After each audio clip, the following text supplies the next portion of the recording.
Let's talk some hockey, shall we? And 90% of the time, that's probably a good idea. Shall we talk about the Vegas showcase? Where do we begin? Where do we end? Yeah, it's a good point. We were off to a great start. Christian, you got that? Write that down. Chuck hasn't sung yet, so that's good. I think we need to do that. That sounds like a fantastic idea. I like it. Glad we survived the Armageddon. Yes, we did.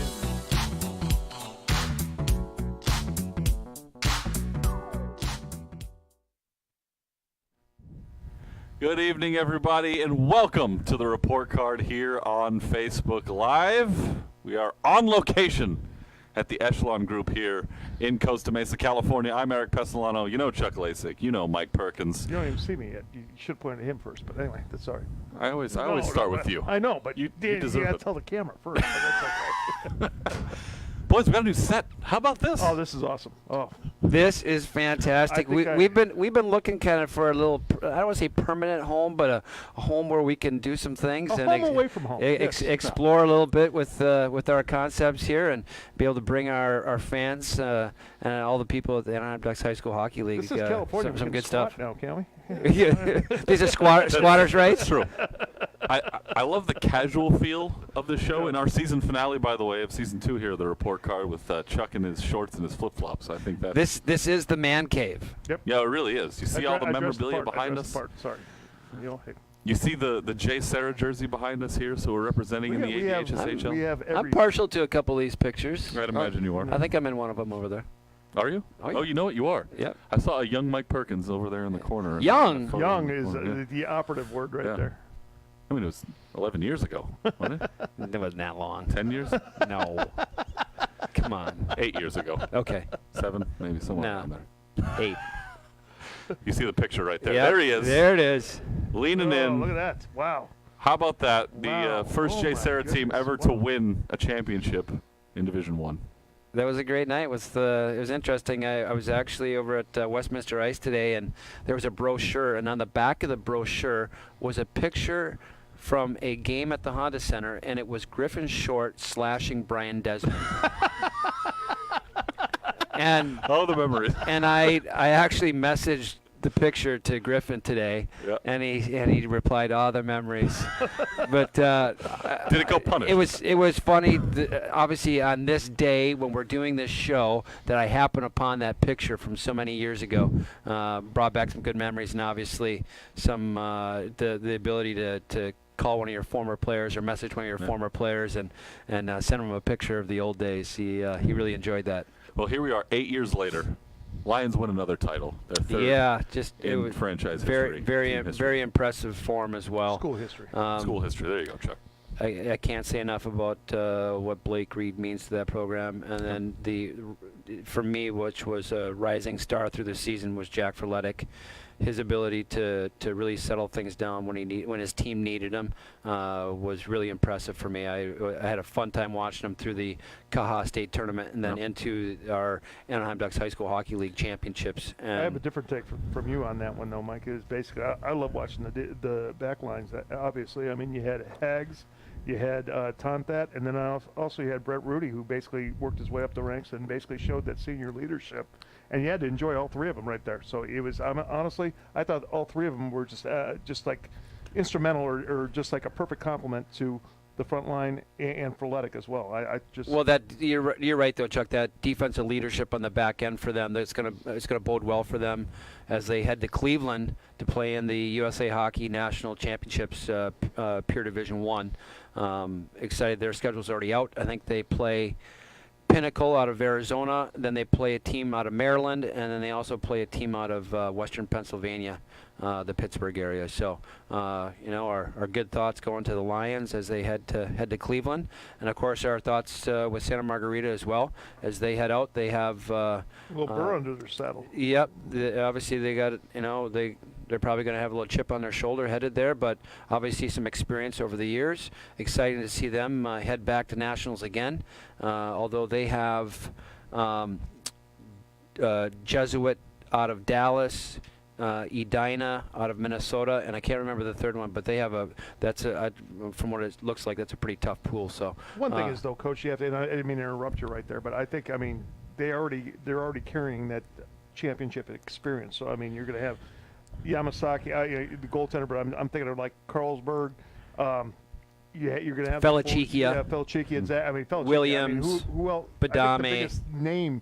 Hayden. Foils, Hayden, all those guys have had the biggest experience. name you remember is Felichikia going through that thing, basically. I mean, how many times do you hear that on YouTube or whatever when they play it? Felichikia. He scored a huge goal Yeah. at Nationals last year for Santa Margarita, and of course Levy Solani scored the winner in overtime. But Felichikia tied it up in regulation with ticks of a second left. Yeah. Left. 2 seconds left. 2.5 seconds Oh, left. was it 2.5? Yeah. Oh, okay. I thought it was, But no doubt, Santa Margarita has a lot of experience at that national tournament. They know what it's all about, and not that JCR doesn't, because they've been there 3 or 4 times now themselves, and I'm looking for them to give this a run, especially with the senior leadership that they have. And man, I can't think enough about that team there. I've really enjoyed watching them play over the course of the year. Obviously, some heartstrings there for me, but I wish both teams the best of luck, and I know Coach Noviello will do a fine job, and Coach Johnson will do a great job on his end too. Yeah. Got a fine show for you here today on the report card. We're going to do things just a little bit differently. It's much more casual here today. This is the report card unscripted. We have no script today. You mean we chat about we were scripted before? Well, that's also a good point. Not really, but today really. I mean, there's a couple of notes. That's it. But we have no table. There's no papers in front of us. No we're Christmas just gonna, light or whatever season it is, Halloween. Yeah. So we're Ghosts just and goblins, whatever it is. We're here today to reminisce about the 2018-2019 season. We're going to talk a little bit about the upcoming 1920 season. That's going to be a lot of fun. The season's going to expand in 1920. We got 20 games each for the varsity division, 18 for the JV division. They're going to increase by a few games apiece, a lot more hockey action, and more importantly, a full season at Great Park Ice and 5 Point Arena. It's going to be a lot of fun. But, boys, let's rewind. Let's go back to Championship Day, Saturday last week, where we got to see all 3 varsity division championship games. Let's start in Division 3 because this was probably the most wild division out of the 3. We had parity in D1, we had parity in D2, but Division 3 was really a free-for-all. 17 teams in the division, of course, 9 in one conference, 8 in the other. And then we go Irvine United and Corona Norco in the final over at 5 Point Arena. Chuck, we talked about it throughout the playoffs. Corona Norco, high-powered offense. They were going to need to find some goal scoring. But if you were shut down, if somebody found a way to stop them, they were probably going to win the title, and that's exactly what Irvine United did. Irvine United kind of punched them in the mouth, honestly. Yeah. It took a while for them to do it, but I mean, Corona Norco actually had the lead for a while, if I recall. Yeah, they're up 2-0 for a long time. 2-0. But then all of a sudden, it was Irvine United who kind of put the stopgap right there, and they basically threw out. You know, as you look, you see the goals being scored right there, but you want to sit there and talk about a team. And you, Coach, I think you can explain a little bit more than I can. But you mean you got to mention the play of Evan Cordova, oh, yeah. and his ability to get in front of the net and muscle pucks in the back of the net, like that one right there. You just saw. He's a big body. There's a rebound. He's a big frame, and he just created some space for himself and muscled the puck in the back of the net. So I can't say enough about that. And then, of course, down the stretch, Jacob Hahn's play to preserve the win for Irvine United not only was to exactly preserve what the they win, needed. but to sustain the win. Basically, don't forget it was Corona Norco firing pucks on him left and right at the beginning. Actually, not at the beginning, but the end of the first period, early second period, if I recall. And basically, it was him that has kept his squad in the game, even though they were trailing at that time. It could have easily been 4 or 5-0 at that point. But what happened was Hahn kept him in the game and allowed this team to come back. You know, I got to mention, Coach Rick Hutchison, who's the longest-standing coach in the Halifax High School Hockey League, and of course he was part of the group that started J. Sarah Catholic in its very first year. So exciting to see him win a championship. He's been a part of this, and of course, obviously with the rinks and all of that he does on the grassroots level on that side. But his involvement in getting high school hockey started, to see him win a championship was exciting for me. So Irvine United takes home the Commissioner's Cup. They win it 3-2 over Corona Norco, and a couple of impressive stats about that game. You talked about it, Chuck. Corona Norco was up 2-0 most of that game. Irvine United comes back to win. The Warriors had to come from behind and all of their playoff games That's true. I to forgot win about this the, championship. South County in or North the County? semifinal against North County. Yeah, Yeah, exactly. And Evan Cordovi, as Iceman mentioned, 2 goals in that one. Had the game winner with 39 seconds left. They got some great goaltending by Jacob Hahn down the stretch. And where would that team be without Jacob Hahn? Well, let me tell you, Hahn has got some good size to him. He's quick. He's very good down low. Obviously, you're talking past tense now because all these guys are graduating and moving on. And now we're waiting to see what the next crop is going to be all about. And I'm sure we'll talk a little bit about that further in the show. But to see guys like that, and we talked about it with JCR, we talked about it with SM, we talked about it with all these teams where these senior-laden teams and these seniors come to the forefront and they rise to the top when needed, and that's really what high school sports are about, and high school hockey is about for us in the Anaheim Ducks High School Hockey League, is seeing these kids come in the earlier grades and then grow to be seniors, and then when it's time for them to shine, they get their opportunity and take advantage of it. So, and Hahn's no different. Yeah, absolutely, and also more impressive for Irvine United. They did it without Ryu Suzuki, who missed the game. Of course, he was out with a broken hand. They were able to find a way to come through and hold the highest scoring team in Division III to just 2 goals in that championship game. Yeah, absolutely. Corona Norco had some firepower. They really did. We're going to skip forward a little bit and go to our final game of the night, which was in Division II. It was the one game that I think we were all looking forward to, and it was put as the last game of the night for a reason, and luckily it shaped up to be the matchup that we all wanted it to be, I think, in Division II. We got to see Capistrano United and Pacific Ridge for a 6th time this season. They met each other 6 times in all competitions, inside and outside of the ADHSHL. They battled for the H&S Ventures Cup. Pacific Ridge, of course, knocking off the Coyotes 5 times until the championship game came around and Jean LeBay's crew got it done. This seems to be a common theme in sports, right? Is a team takes all season long and they win and they win and they win, and you get somebody's just waiting for them for that final game and they get a shot at them and they take them down. And I've been a part of teams on both sides of that coin, but you got to give it to the Capo Coyotes and Coach LeBay and his group for finding a way to finally beat Pac Ridge, which is a very solid hockey team and a well-coached group by Juan Trevino. But between Zach Lane and Joe Stenari and Shane Dominic and Dylan Hoagland and Garrett Kennedy, those guys really came to play, the whole group of them, and they found lots of different ways to score goals too. It wasn't just Lane and Stenari. Doria got in the mix on that one as well. So on that power play goal from White Allen. So I mean, it was fun to see them win the game. I felt bad for Pac Ridge on their side because they had such a great season. But I know that Juan Trevino and his group, they'll be back knocking on the door again here real soon. And forget, he's only a junior. Yep. So O'Donnell's only a junior, so you got plenty of time. Oh yeah, that's your guy, huh? I love that's your guy. I love myself. Was it because it was St. Patty's Day? No. Okay, all right. I've had my my man crush on Patio all. Probably I'm not sure if I should say that, but Patio has been just my favorite. I think ever since the start of it has been a. You need to check your phone. I think Kyle Mayhew may have texted you. I know exactly. To see what's going on. Exactly, that's true. With your obsession. But no, he's been honestly just been watching him all season and shutting out a high-powered offense like Capo, like he has. Yeah, you guys saw the first game of the year, which and we saw the second and the third too. Honestly, it was just, and I witnessed the last one too. Probably one of the, like I said, the top 5 games that you've seen in the ADHSHL, and he was awesome as well. It was just one of the. That's, I think, your new rivalry in Division II right now. I think you're absolutely right. Those two teams battled all 6 games this year. Pac Ridge, they win the first 5, but the 6th one was the one that mattered the most, and Capistrano United takes the win 5-0. They shut out the Firebirds in the H&S Ventures Cup final. Zach Lane, 2 goals, 2 assists, and there's a good chance, fellas, that Zach Lane may be, if there was an overall MVP named for the whole league over the whole year, that Zach Lane may be that player. Wow, talk about some foreshadowing.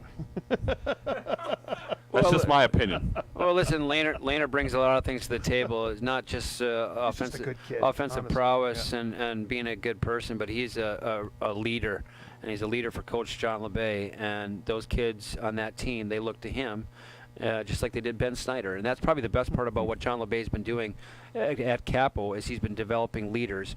And Zach Lane's just on the list like so many others before him, and he's just carried the torch the proper way. Yeah, absolutely. So, again, a 5-0 win for Capistrano United in the H&S Ventures Cup Final. Back-to-back championship for the Coyotes. It is their 4th championship in the last 6 years. And they're the first team ever to win back-to-back Division II championships. It hadn't been done before. So congratulations to the Coyotes. They have tried. They've had a couple of opportunities. Villa Park had some other ideas, right? Yeah, Anders Hultgren, of course, just a few years ago. So we skip now to Division I, which was our middle game of the 3 on Saturday. And, of course, we got to see the mother of all battles in the championship game once again for the 5th time overall. And this game in the middle, we knew it was going to be hotly contested. Could Jay Serra get it done in a championship game? We know how Santa Margarita is. Sometimes they get beaten, then it gets to playoff time, and nobody stands a chance. But the Lions were able to stand tall. They shut out the Eagles, which is something that just isn't done in this league, and they win it 2-0 to take home the championship in Division I. And I'm sure, Perky, you're going to test this, but you can never trust a Craig Johnson team, especially when they're the underdog. And honestly, I just had this eerie feeling all the way through that it was going to be kind of like what happened in the Division II game, that Santa Margarita is going to come out and just blow out Jay Serra. But it was absolutely the opposite right there. Jay Serra, they get that early goal from Reed, and then they sit there and they held on. And I wouldn't say held on, but they kind of dominated play. They didn't sit there and have Jay Serra, establish the forecheck in their zone. But I mean, they kind of took it to Santa Margarita, which is something you're not used to seeing really. But I think it's just a testament to this Jay Serra crew right here. I mean, not only the senior Layton crew as well. I mean, you got Reed, you got Hags. I mean, you can go through all of them as well, Rudy and all everybody else. But I think the defensive cord, Tontat as well. I think they're basically, you saw them standing up Santa Margarita's forecheck at the blue line. Santa Margarita had a tough time in zone presence, especially when it came in on the power play as well. Very difficult time. Yeah, we talk about this Jay Serra team. Nice, man. They win the league championship. They win the state championship the week before that. This was one of the most successful seasons in Jay Serra history. They sweep Santa Margarita in all games that matter the most. And all around, you look at this team, and they could make some noise in Cleveland. Yeah, no doubt. We've already talked about it. And, with seniors like Blake Reed and Jake Hager and Jack Frenetic and Brett Rudy, I mean, the list goes on. You can't forget about Spencer, Clark, Allison. Those guys are seniors as well up front, and so it's got some depth to it as well. But you guys are exactly right. Jay Serra's performance this year was the best I've seen, and I attribute all that to a nice senior group.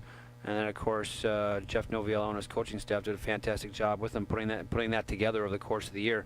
Because it's not just letting the guys go out and play. There's some coaching that has to happen behind the scenes, and they did a really good job with them getting them to play hockey at the right time, and the right kind of hockey at the right time.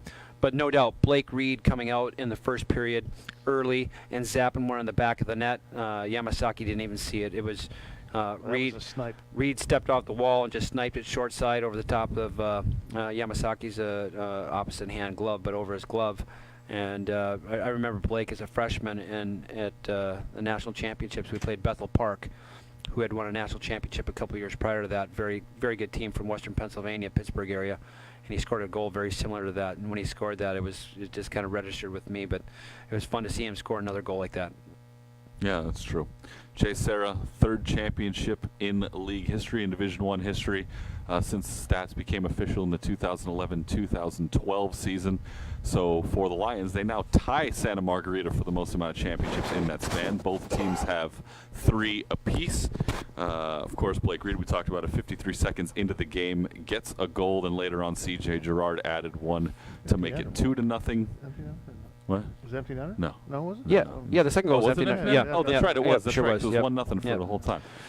Chuck's dancing off camera. You got to mention the play of Jack Frenetic. That was my next point. 25 saves and 25 attempts. Yeah, he made about 5 or 6 key saves over the course of that game that any one of those happen to go in for whatever reason, and maybe it's a different game. Maybe Santa Margarita gets a little bit of momentum and they get going, and but it was, I guess it was a little surprising to me. I thought just the way JSerra just shut Santa Margarita down, and the way SM played in that game wasn't as confident as I saw them maybe a week before, and I mean, both teams knew they were going to nationals, and maybe that was on their mind, but they're teenagers. I've been coaching teenagers a long time, and sometimes you just never know what you're going to get.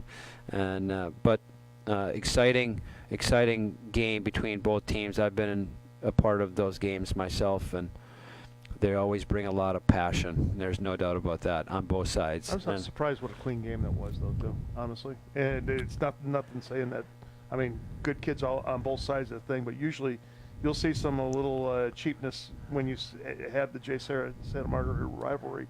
This time, it was just a well-played game by both squads, and everything was done correctly, and very, very happy to see that. Yeah, JSerra for the first time Shulman Cup champions. They've won Division I before, but there was no cup to hand out before, so now we had one where they could finally. There was just banners. Some hardware, just banners. Just banners. Now it's actual hardware, so they got to raise the Shulman Cup for the first time, and good luck to them. And the Eagles, of course, going off to Cleveland, Ohio, to play in the USA Hockey Nationals at the high school division. And can't forget that St. John Bosco will be representing California at the Division II non-peer level as well, and their schedule's out, and that can be found.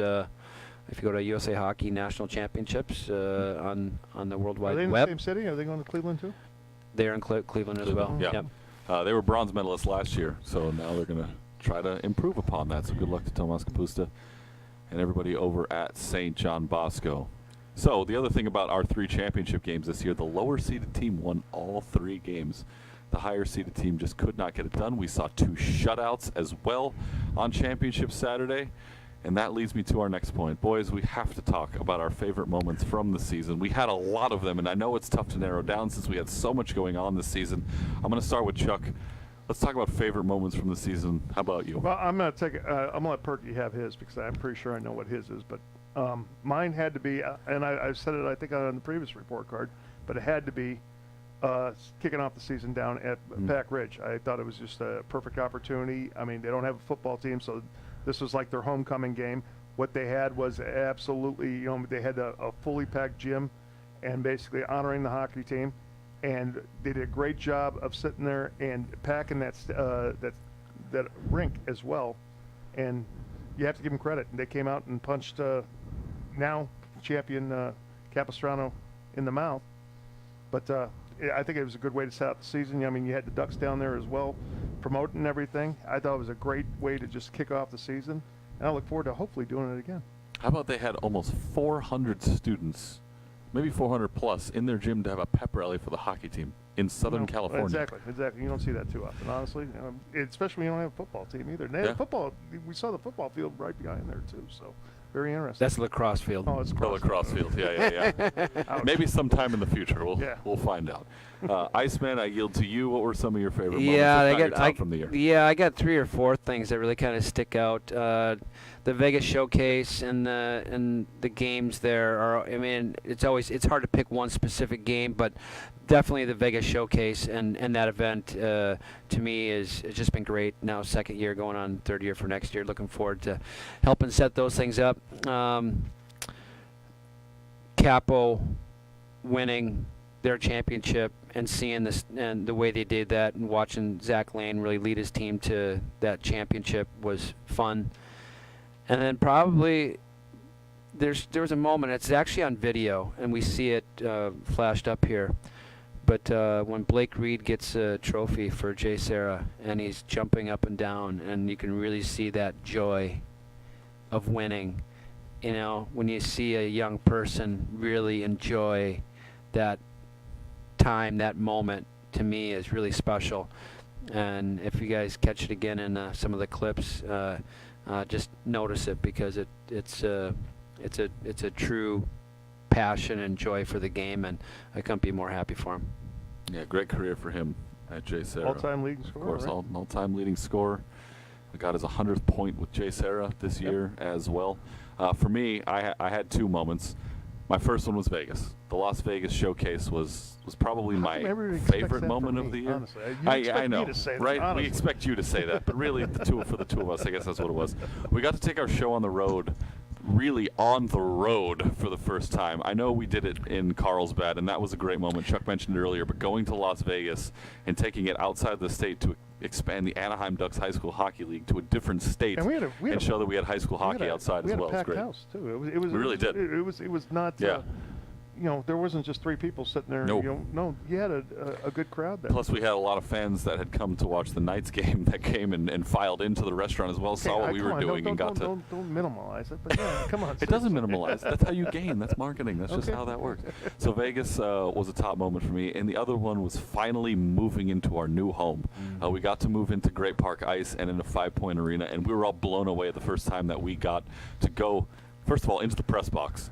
We had power outlets everywhere and internet connections everywhere, and it is the We didn't most have to cross glorious birthday sight parties.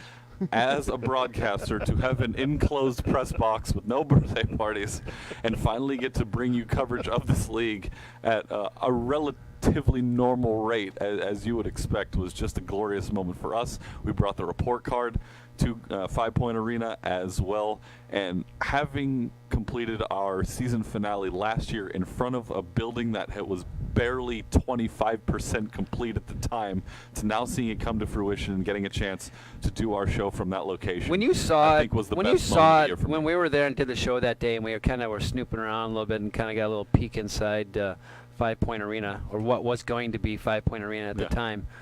Did you envision that, or is it more than? See, for me, it's more, right? Like when we walk in there now, I mean, it's the magnitude of that building is so impressive. You walk, I strut. So I mean but I agree, to be able to broadcast the game from that press box, watch games. It's a great vantage point. To be able to do the championship games there, to me, obviously Honda Center is pretty special for me in a lot of different ways because of some of the games that I've been a part of there. But the 5 Point Arena is really special, and it's going to be special for a lot of people over a lot of years coming forward, and a lot of championship games that are going to be played there for years to come. And these kids are going to get a chance to experience that in that building, and I can't wait to see the game someday when the whole place is full, and to hear what it sounds like when that place is packed. You really get the best of both venues with 5 Point Arena. You get the intimacy of Anaheim Ice combined with the grandiose setting of Honda Center at 5 Point Arena. Well, the bowl feeling. So obviously you walk up to the concourse, and then when you come in on the concourse, the bowl sits down in there, and the seating's. I like who had the student section. That was pretty cool. Irvine United. Irvine United had the student section. I thought that actually was something that Yeah, people could have built even a couple of cheers there that were almost footballish a little bit, got some chance. or high Yeah. schoolish. I believe we will win. You'll start hearing all that stuff. And it's something they can build on, honestly. And, Irvine United started it. I like to challenge all you other schools to come out and do the same thing, if not beat them. So, Boy, what a challenge. The gauntlet has just been thrown down by Chuck Lasik. Get all the other schools to get a student section out there to come to 5 Point Arena. We will in time. no, I mean, it's grown. I guess the one thing I can say is I know we're 11 years. We're 11 years into this. I know it seems like a long time, but still we're Grassroots. we're not even teenagers yet, That's true. and we have a long ways to grow. I think when we're 25, 30 years old as a league, we'll we'll be probably long gone, or maybe I was gonna say, I'll be dead. yeah, but we hope not. We hope not, but We need to put a montage together. Or how many times I put my head in my hands when you speak? Yes. But year 25, year 30, those will be the times where people will look back and say, "Wow, there was some really good stuff going on, and the reason why we're here doing what we're doing is because of all these people that came before us."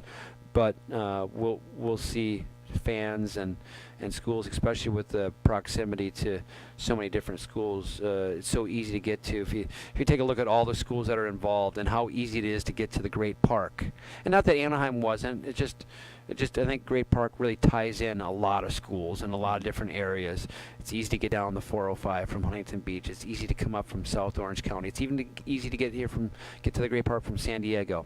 It's easy to get there from the 55 freeway and Chapman over by Olu. So it's easy to come down from the Corona area and the Corona Norco group down the toll road on the back way. So I think that there's just so many great parts to a rink being at the Great Park that we're just going to see some more growth and great things to come. Well, true. Damien is on line 1 and wants to speak to you about that. Yeah. Well, that's. I don't know if that one can be fixed. Yeah. I am sorry, Barry. I love your program. That's a tough one. Somebody's got to do it. Yeah. Bellerman's on line 2, by the way. Yeah. and Vegas is on line 3. Vegas is on line 3.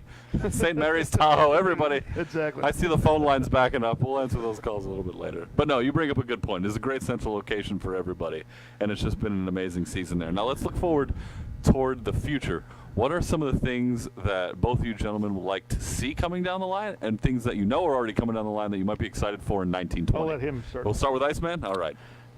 Yeah, I think in the future we're going to end up seeing a larger Division I and less separation of peer, non-peer. I think that's probably the progression, and we'll have a Division I and a Division II, and I don't think you can go to school size like they do with CIF or other state sanctioning committees across our country, but I think you can have a level 1 and a level 2 in the league, even though it doesn't align with how U.S. Nationals align themselves. But within the league, you'll see a lot more crossover games between peer and non-peer schools, and I just think that lends to the depth of high school hockey here in California and the ability for teams to play against each other regardless of whether they're peer or non-peer, and no benefit one way or another. Every option has its pros and cons. If you're a peer environment, there's some great options because you're recruiting into a privatized school concept. District type programs maybe have a couple more schools, but it's not like we're Minnesota, Michigan, or Massachusetts where we have 50 kids in every school playing hockey. There's limited numbers in each school, and that's why Aliso Nagel doesn't have one, just a team by themselves. They have to combine with somebody else, or Corona Norco, or St. John Bosco, or whoever it might be. So I think we'll see some growth in our top division, and it will just make it all the better hockey for us to watch and to commentate on, and probably the best part of all of it, we'll probably see some rivalries that we never even thought were possible. Yeah, I think it's funny you mentioned the crossover game aspect of it, because years ago when we first started the crossover game, Chuck, we complained about it every single day. Why did we do this? Crossover. Oh, it's going to be another blowout. All And right, at least we can go to the snack bar early. It's going to be, Gotta get a run time. Yeah, we're going to run time. We're going to run exactly. time. Not anymore. And then this year, Capistrano United goes 6-0 in crossover games, beats everybody in D1. Pack Ridge went 5-1 or something like that too. They did pretty well too. So I mean, and some other schools. I mean, Vegas won. Vegas beat J. Sarah, the Division I champion, right? I mean, come on. I mean, seriously, you don't know what's going to happen here in this high school league anymore, and that's one of the things I'm excited about, because it's fun coming to the rink now, not knowing what's going to happen. We always come to the rink, and some of the stuff you always see, you'll see a dog run across the ice, and of course I'm just being facetious about that. But there's something, one of the things that I was always excited about, especially at Anaheim Ice, there was something, we'd come to the rink every week and we see something that we never saw before. And, every time we said, okay, we've seen it all, something else would happen. It wouldn't make a difference, and I'm not going to use cheap examples, but I mean, you could attest to that as well. I'm thinking though now, especially after this Division I, Division II, it's like, oh, there's no way so-and-so is going to beat this. Oh, why are we even doing this game? Oh, my gosh. And I complain all the time. Who set the schedule? Oh, my gosh. And all of a sudden now you have, like I said, the Young Vegas beating a team that's going to the national championship.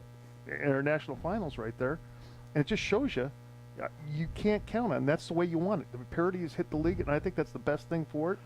And I hope it just continues more and more. I think it will, as the league grows. It's going to be very interesting to see. Yeah. I'm excited for it. We talk about the postseason and how it's all shaped up, and this is going to be a personal take right now. I'm going to go with my opinion that I'm not a huge fan of every team making the playoffs every year. I've never been a fan of that. I like that the regular season has a ton of meaning, and you should play hard throughout the season without knowing that you can just kind of coast and you're going to get in the playoffs, and you can turn it on when you get to the postseason and still have a chance to win a title. I know you changed your mind. However, going into next year, I think a solution has been found about how to make the regular season more valuable. I'm not going to say what it is, because I like to be a tease, because that's just how I like to conduct these shows. But we'll figure out how it's going to go next year. It's going to be quite exciting, in my opinion, that we found a way to make the regular season more valuable without disqualifying anybody from the playoffs. So I think that's one of the big things that we're going to see that's going to be interesting going into next season. So I think I'm going to add one other thing moving forward, and this is from the hockey world. Right now, we're kind of in a steady plane of level of participants in California for youth hockey, which is our main feeder into the high school world. And of course, in the hockey world, we determine we talk about levels by birth year. Right. So, right now, 18-year-olds are 2000s, 17-year-olds are 2001s. When did that happen? Oh my goodness.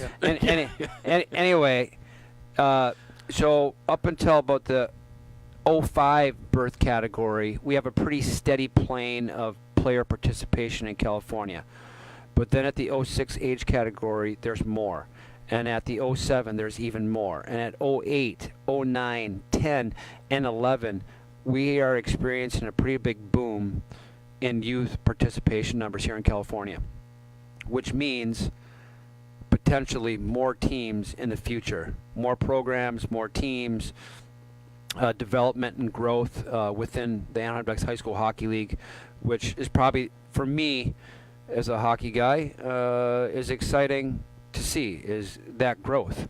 And I know it means a lot more work for some people, but but I just want to make mention that it is coming from the 06 birth year category younger. The numbers are substantially growing and growing each year, year after year after year after year, and we're going to see some real nice benefit to our Anaheim Ducks High School Hockey League because of those birth year categories, which is scary because I have an 06 birth year son. And that means just in a couple of years he's going to be in high school, which is really scary. Well, we talk about growth and all these new players who are coming into the league. You had the opportunity to coach a brand new team coming into the league this year in Saddleback United. Yeah. What was that experience like for you, and what was it like for your players coming into their first year in the league? Yeah, it was fun. There was a lot of unknown. I think the kids weren't quite sure what it was all about or what high school hockey was all about. The majority of them, well, all of them had played club or some type of rec level hockey in the area. But probably the best part of it is they came together. We were a small group, and we had some struggles with our numbers throughout the season.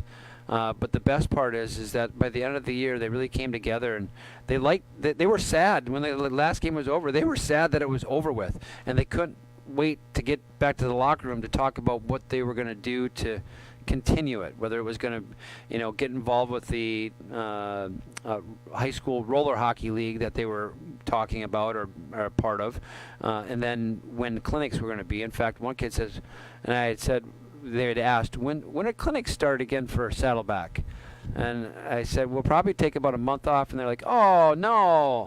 I was like, yeah, I need a break.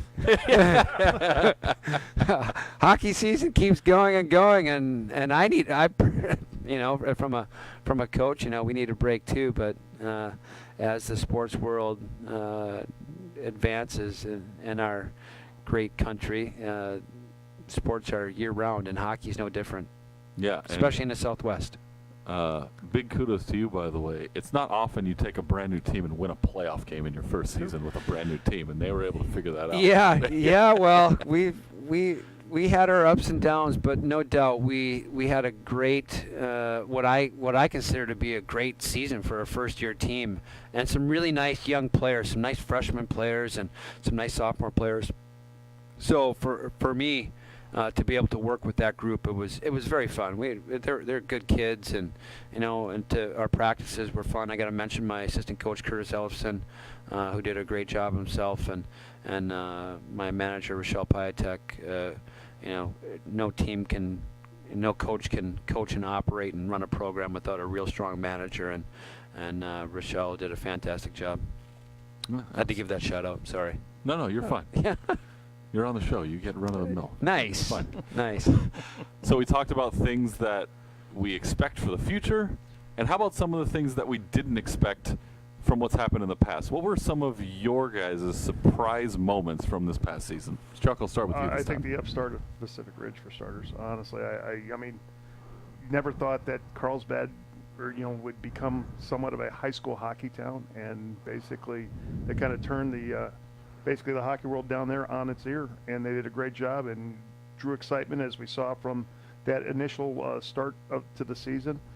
I had one other one too. Now I just forgot. Oh, you know what? The other one, it's going to be the parity, and I'm going to use that word. I mean, Pete Rozell's going to be happy, but how Division II melded with Division I, and actually I would like to see the final numbers of how what it was.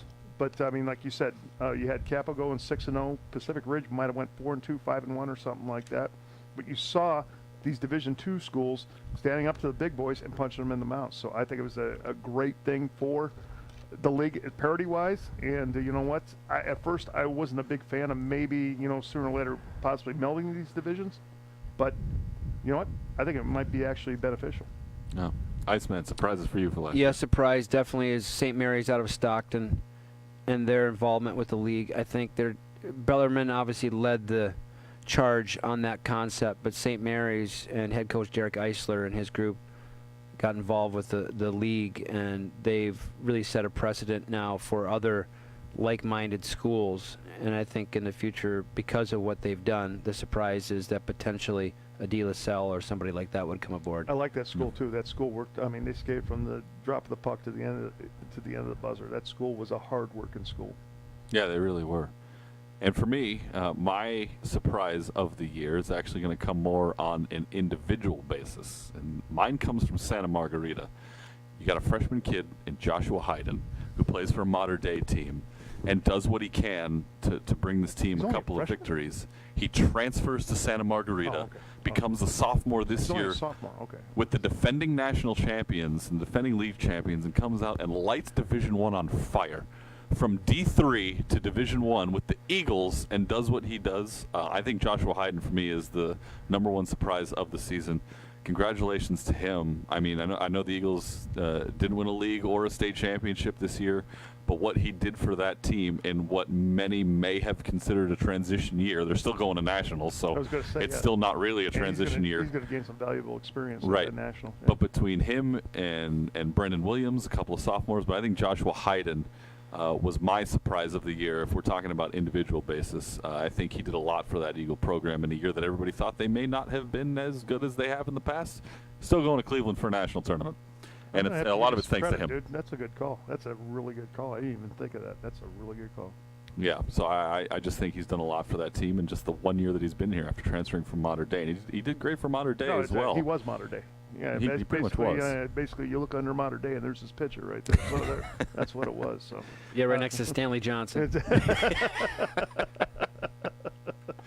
Let's talk about our MVPs of the year. I want from you guys, and we talked about it a little bit before we went on air here today. Let's talk about our overall MVP eventually, but who's your offensive player of the year, who's your defensive player of the year, who's your goaltender of the year, and ultimately, who's your MVP throughout the entire varsity division? And let's play the roulette wheel here, and I'm going to start with Chuck. Wow, there it is. Division I MVP. Surprise, surprise. And I kind of was torn about this for a little bit too, because going back and forth between the two teammates. But I have to give it to Black Reed. And honestly, had Blake Reed's back since his freshman year. But honestly, I think that goal that he scored in the finals, that just 53 seconds into that game, I think that was kind of like his calling card and his statement saying, "This is my league this year. The rest of you, sorry."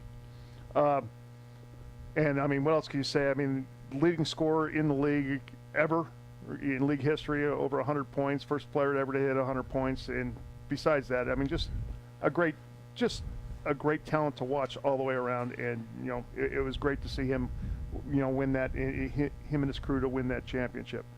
The defensive player. Why don't we go? Okay, why don't we go here? You want to go? Yeah. Okay. Well, so Yeah. he's got his MVP, Yeah. Blake Reed. Okay. How about you, Iceman? All right, because we can battle this out a little bit. Although the respect I have for Blake and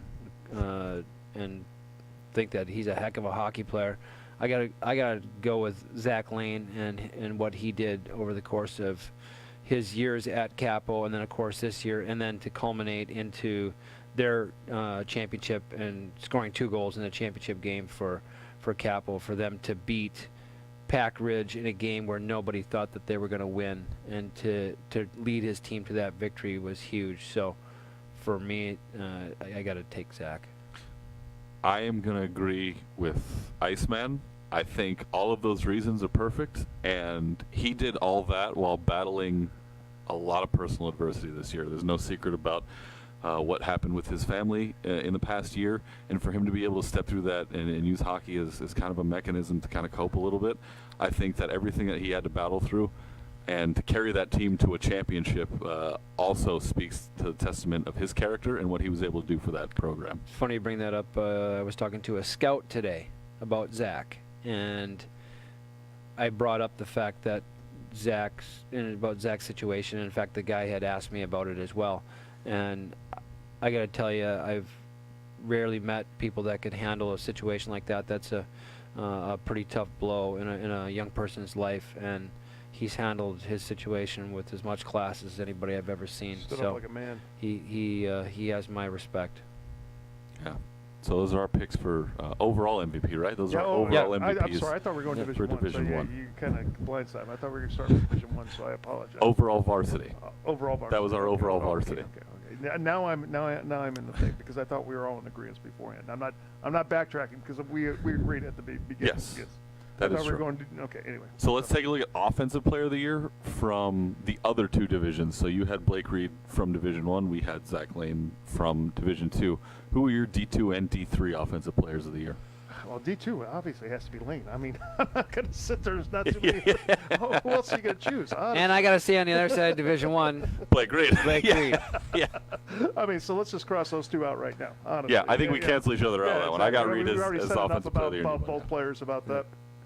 D3, I'm going back and forth with this, but I'm going to, and this has nothing to do with the inner workings of the league, but I've seen Corey Mater play for 4 years now, and I think he's been the absolute standout, carrying Esperanza brightly shines, and that's nothing personal whatsoever. But still, I mean, he played for Villa Park, and he was one of the leading scorers for Villa Park, and then he finally took over last year for the Placentia Unified School District right there, PYL. PYL, Placentia Yorba Linda. There you go, right there. And he was an outstanding scorer. I mean, there's not many more players that can light the lamp better than Corey. Offensive Player of the Year in D3, Coach. Well, yeah, Corey has a uncanny knack of scoring goals around the net, and he's got real nifty hands and real heady player around the net. So I gotta agree with Chuck on that. Corey is definitely my pick. All right, I'll be the odd man out then Yeah. for Division 3. My Division 3 Offensive Player of the Year was Buckley Roberts from Corona Norco. That's a good one, too. This kid would go out there, and he was almost going to guarantee you a hat trick every night. He had a couple of games this year where he had at least 4 goals. Corona Norco made it all the way to the championship game, didn't win it, but you could count on him for multiple goals a night. And that team had several players that could score multiple goals between him and Donovan Gutierrez, Eric Strong, Cody Vadabonker, who was a defenseman. But I think Buckley Roberts, for me, was the Offensive Player of the Year in Division 3. Roberts and Mater could be 2 more opposite type of players. Mater's a real nifty jammer around the front of the net. Roberts can get through the neutral zone and carry the puck and control the play and set guys up and score himself. So, I mean, that's a good choice too. Both those guys are very good hockey players. All right, Division I Defenseman of the Year, Chuck. What do you got? That's hands down. That's Hags. Jake Hager. Honestly, Done. you- It's Move done. on. I agree too. The three of us are in You've seen consensus. the kid play. I mean, we saw the kid. He was a forward, and he always kind of skated in, as you would probably know, Coach, kind of skated in Reed's shadow, basically as a freshman, going through, kind of quiet. Well, he was a forward his yeah, freshman year. freshman year. Exactly. Yeah. He was a forward. Now, I think he was a forward his sophomore year too, wasn't he? Little And then- both. And then finally he started transitioning, where we saw him really transition to defense last year.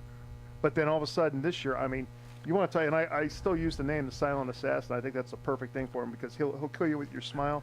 And honestly, I would hate to go in the corners with him, knowing he's lurking on that ice right there, because he would light you up and he'd make you pay for it. And not only that, but he has that offensive scoring touch. He could carry the puck.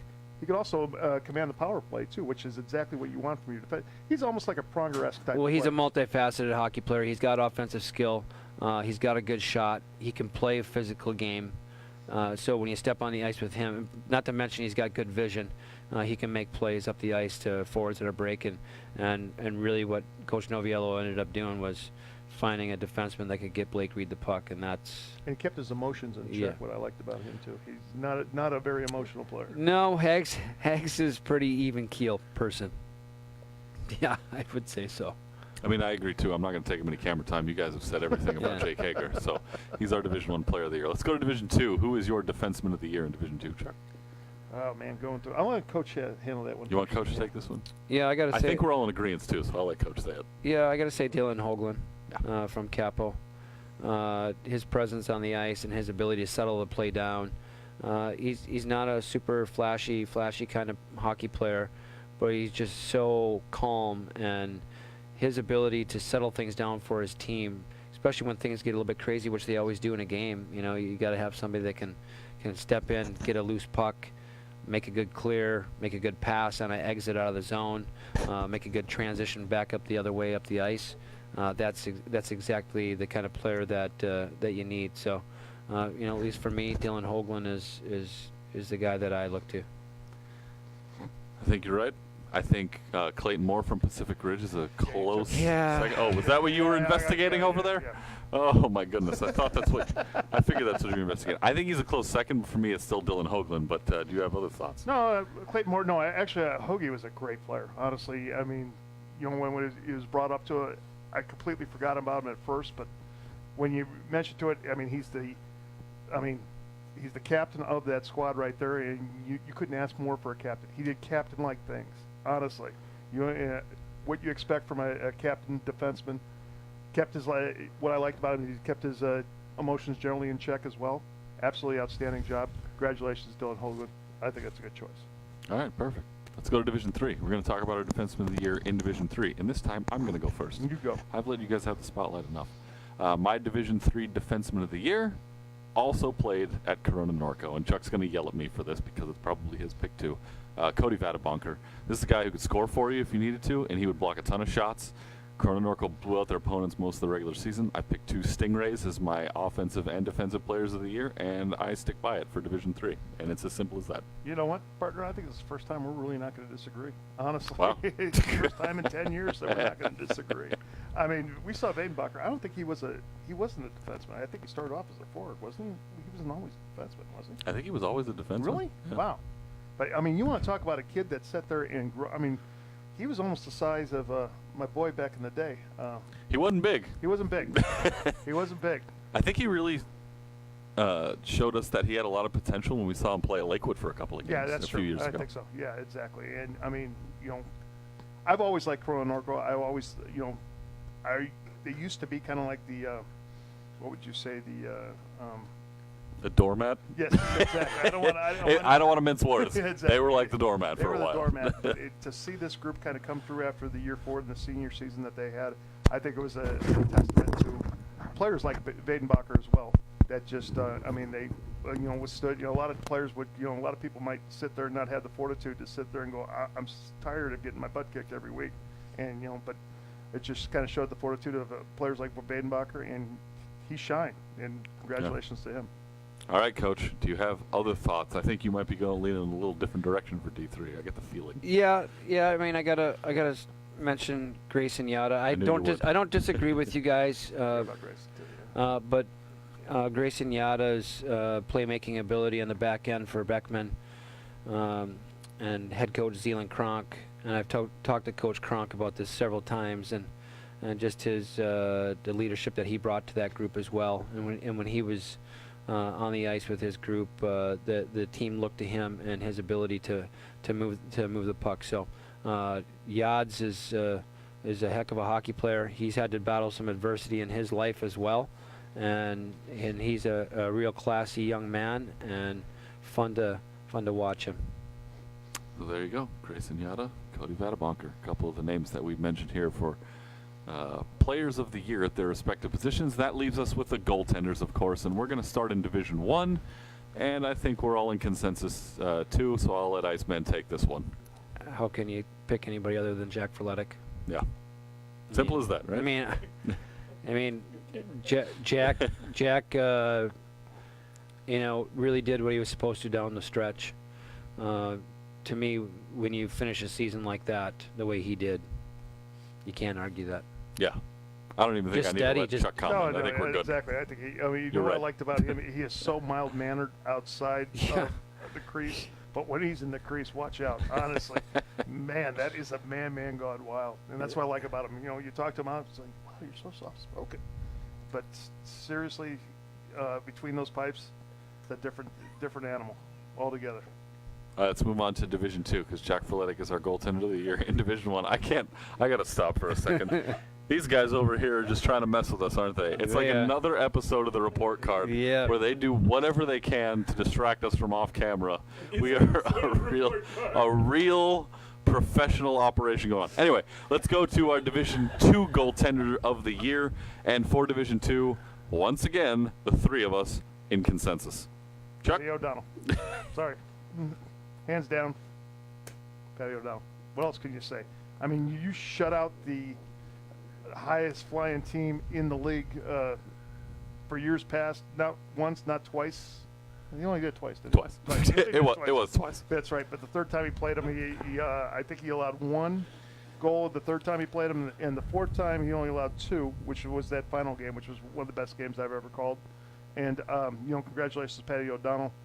You couldn't. I wouldn't say you couldn't, but they were blindsided in the final game right there. But Yep. still, I think he was our goaltender of the year, hands down. I don't think you are disagreeing with I don't that, are you? disagree. Yeah. He was very solid. I do got to mention.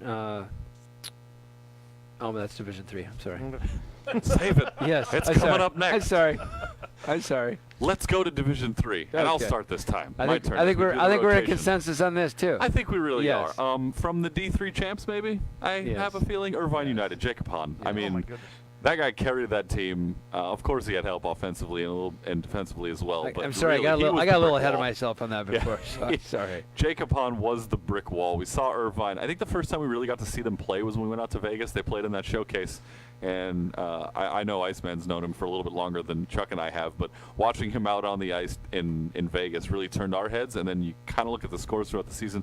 We didn't see much Division 3 play this No, we year, didn't. but we were keeping up with the box scores, and you would see that Jacob Hahn consistently, night in, night out, was getting it done for the Irvine United team.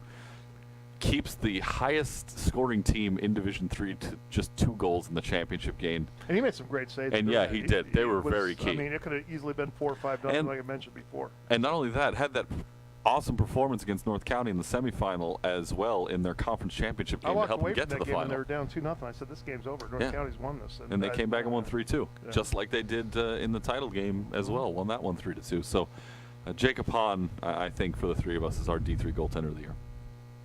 Easy. Easy peasy. Sorry. I like it. Yeah. I mean, what can you say? I mean, he did everything you're supposed to, and then he wins the final game, in a game that they were down, and he shuts the door on Corona Norco. So I gotta go with him. Gentlemen, final thoughts from the 2018-2019 Anaheim Ducks High School Hockey League season. How are we going to top this year? I always say it. You do. You know, and it's somehow a rabbit's pulled out of the hat and it tops it. I'll tell you what, this has been my favorite year, just because just the camaraderie that we've all had. I'm gonna shed a tear for a second. But What's up, gentlemen? Speaking of camaraderie, hey, yo. the commish is in the house. I heard you guys had a new set. We do. Yeah? And of course you There's had no to chair be for me, involved I in see. this. No, it's not in the How's it budget. going over there, Iceman? You handle the Great. budget. Maybe we can get Yeah. an extra chair next time. I heard Arnie Pappin was watching, so I had to chime in. Oh, of course. I like the headset that you got holding the Yeah, battery that's what pack over Christian here. gave This me. is perfect. This is Christian, how I walked in hot, and Christian's like, Professional. "Here, get on the air." Commish, how about your final thoughts from this year? I was going to ask you guys the same question. I thought it was great. I mean, from a league perspective, it was fantastic. I thought the parity was great. I thought the games were entertaining. I thought they were close. I thought this was probably the most competitive year we had all year of the league, and I look forward to the changes and the modifications that we make for the years to come. I think they're good, and last year was great, and next year and the year to come is going to be even better. Well, we have you on here in our last couple of minutes or so. Is there anything you can share with us that's coming down the pipeline? Any public information that can be breaking news right here live on the report? And I don't nothing yet. I tried. I think the changes that have been discussed within the league, we've had league meetings already.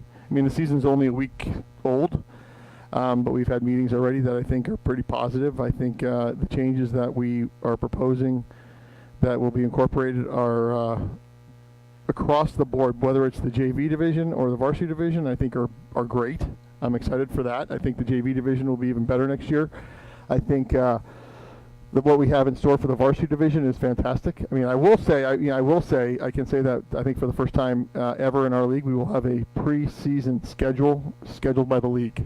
So we will have a preseason schedule. So teams can play with the preseason schedule a little bit that they want. It won't be at the JV level, but at the varsity level as we go on from there. So there will be a varsity preseason starting in middle of September. So that to me is pretty exciting. Yeah, it is. They'll get us some more games in there. Get to see these So teams. what do you think, Iceman? What do you think of that? Yeah.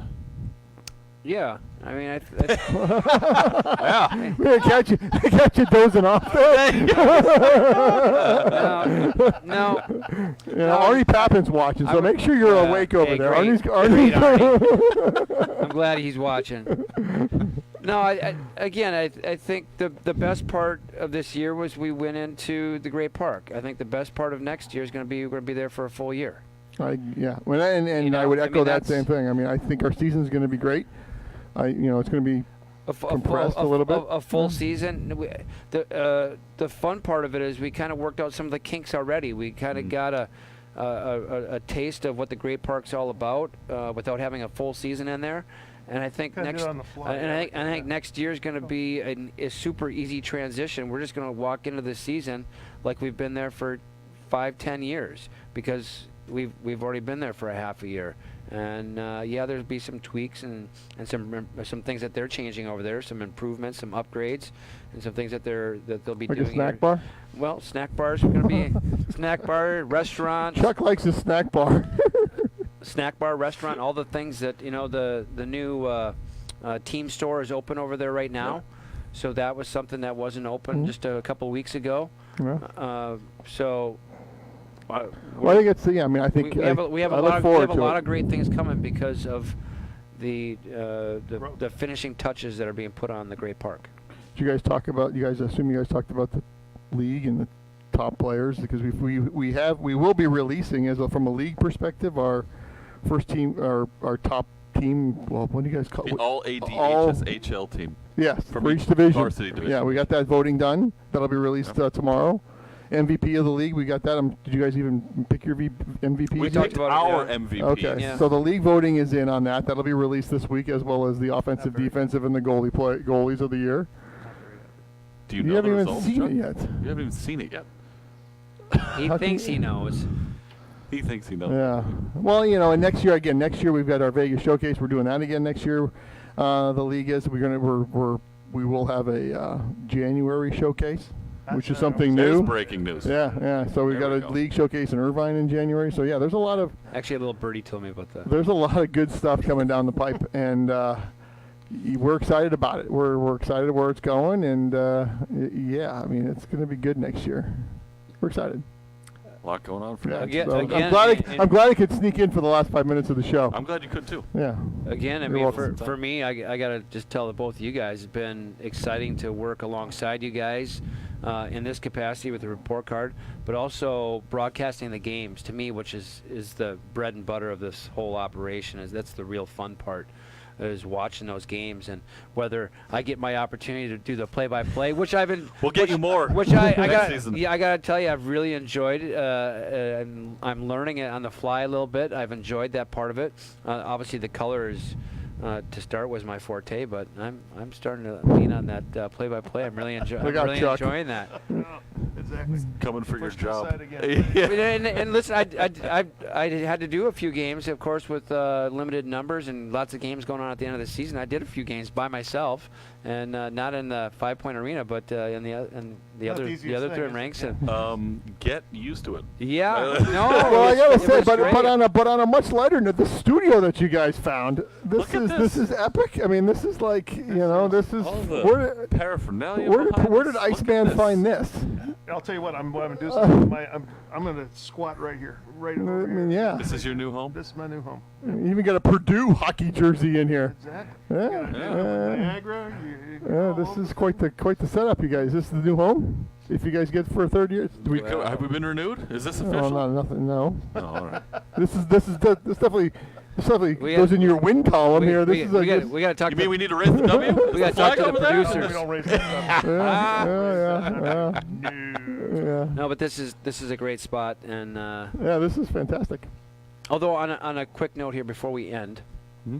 I want to make mention of a friend and longtime Southern California hockey person, Tyler Takita, who passed away last week. I want to make mention of him and just note that, and just send out mine and our condolences to his friends and family and all the people that cared and loved him. He was such a big part of hockey in California, Southern California, and of course South Orange County, and his involvement in the rinks in Aliso Viejo and Lake Forest and those places. So our hearts are broken. He went way too early. So just remembering Tyler Takita today. And you mentioned that, and I was actually about to get kind of on that topic myself. I've been in the broadcast world here in Orange County for the past 15 years now, and a lot of my career started over at Pacifica High School in Garden Grove. My brother went there. I was able to call Pacifica baseball games on the radio years ago. I had the fortune to call Pacifica softball games on the radio, and the Mariners lost their head coach, Mark Campbell, earlier this morning. For the softball team. From the softball team. Our thoughts and prayers with the Pacifica program as well. I reached out to one of their athletic directors this morning to let them know and then try to get an update. And that's a rough one. Mark helped me personally when I got out to the softball field with anything I needed. He's going to be missed. I didn't know him for very long. I only knew him on an acquaintance basis, but we know how tough it is to go out and call a softball game in high school a lot of the time when a lot of the coaches want to withhold information, and that wasn't the case with Mark Campbell. So thoughts and prayers with the Mariner family, and we're thinking about you. So that wraps it up for us here on the report card. We have one more announcement to make as we come here to the end of the show. Gentlemen, this is our final show on Facebook Live. We are moving platforms, and we tried to get it out of the commish, but we have been renewed for season 3. We'll Excellent. begin Yes, it's official. somewhere. It's official. I was Yes, going it's to get it official. out Fine, of you anyway. twist my arm. We're moving to YouTube, fellas. We're moving up in the world a little bit here. So the YouTube link is available right now. You can go to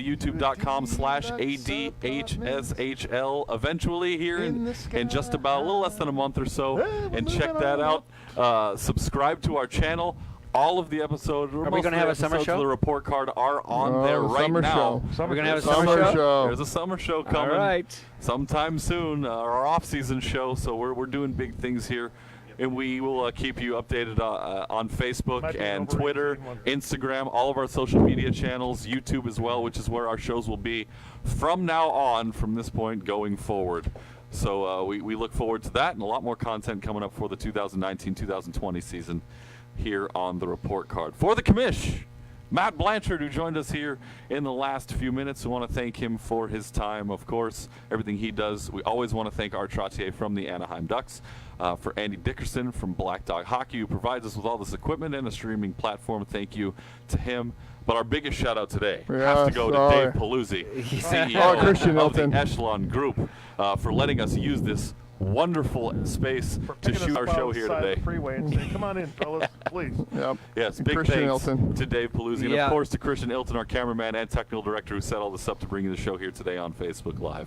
For the Iceman, Mike Perkins, the Laser, Chuck Lasik, I'm Eric Pesolano saying so long from Costa Mesa. This has been the season finale of the Report Card here on Facebook Live. We'll see you next year on YouTube, everybody.